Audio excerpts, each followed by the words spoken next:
Random evening vlog చూసేయండి. And ఇది వచ్చి మండే రోజున షూట్ చేస్తున్నాం. అండ్ ఆ రోజు వచ్చేసి కైలాసగిరి దగ్గరలో ఒక పార్క్ వెళ్ళాం. ఎంతమందికి ఈ పార్క్ తెలుసు కింద కమెంట్ చేయండి. అండ్ ఈ పార్క్ ఫోటోషూట్స్కి బాగా ఫేమస్. అండ్ ఇక్కడ నుంచి బీచ్ వ్యూ కూడా ఉంటుంది, బట్ బీచ్లోకి ఎంట్రీ ఉండదు.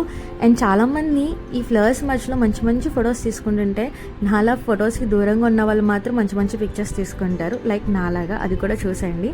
మా పాప కోసం స్లైస్ కొనుక్కొని వెళ్తున్నా. సో అక్కడే కాసేపు ఉండి అక్కడి నుంచి మేము మళ్ళీ బీచ్ వ్యూ చూడడానికి ఇంకా ఎదురుకు వచ్చాము. అండ్ అక్కడే కూర్చొని మూరి మిక్చర్ అండ్ ఐస్ క్రీమ్ కూడా తిన్నాము. అండ్ ఒక స్కూటర్ కోసం హాఫ్ అన్ అవర్ నడిచామంటే మీరు నమ్ముతారా? ఎస్, పిల్లలు ఉంటే ఇంతేనేమో. అండ్ ఫుడ్ తినడానికి అక్కడి నుంచి మేము రైల్వే స్టేషన్ పక్కన ఉన్న కోచ్ రెస్టారెంట్కి వెళ్ళాం.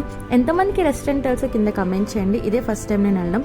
లోపల అంబియన్స్ అయితే ఓకే. అండ్ అక్కడ చికెన్ డ్రమ్ స్టిక్స్ ఆర్డర్ ఇచ్చాం. టేస్ట్ యావరేజ్ ఉంది. అండ్ తర్వాత కోనసీమ బిర్యానీ ఆర్డర్ ఇచ్చాం. ఆయన బిర్యానీ ఇచ్చారో షెజ్వాన్ రైస్ ఇచ్చారో నాకు అర్థం కాలేదు. అండ్ ఆల్సో ఏం చెప్పాలో కూడా తెలియట్లేదు టేస్ట్ కోసం, ఎందుకంటే ఆయన సాల్ట్ వేయడం మర్చిపోయారు. మీరు కూడా ఇలా వెళ్ళి ఫ్లాప్ అయిన రెసిపీస్ ఏమైనా ఎక్స్పీరియన్స్ చేశారా? కింద కమెంట్ చేయండి. అండ్ వచ్చినప్పుడు బాదం మిల్క్ తాగేసి వచ్చేసాం. ఈ రోజు అయితే నేను ఎలా ఎంజాయ్ చేశాను, మీరు ఎలా ఎంజాయ్ చేశారు? కింద కమెంట్ చేసేయండి. బాయ్.